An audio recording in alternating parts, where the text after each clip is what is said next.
পৰম কৰুণাময় অসীম দয়ালু আল্লাহৰ নামত আৰম্ভ কৰিছোঁ। মহিমাময় তেওঁ, যিজনে বিশ্ববাসীক সতৰ্ক কৰি দিয়াৰ কাৰণে তেওঁৰ বান্দাৰ ওপৰত পাৰ্থক্যকাৰী কিতাপ অৱতীৰ্ণ কৰিছে।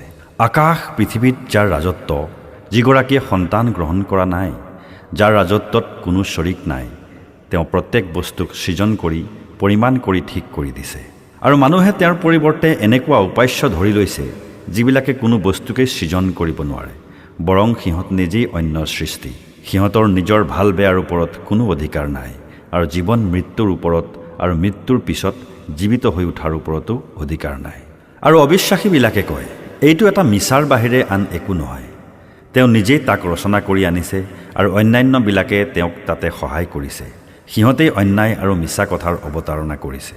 সিহঁতে আৰু কয়, পূৰ্বৱৰ্তীসকলৰ কাহিনী যিবোৰ নিজেই লিখাই ৰাখিছে, ৰাতিপুৱা আৰু গধূলি সময়ত তেওঁৰ ওচৰত তাকেই লিখোৱা হয়। তুমি কৈ দিয়া,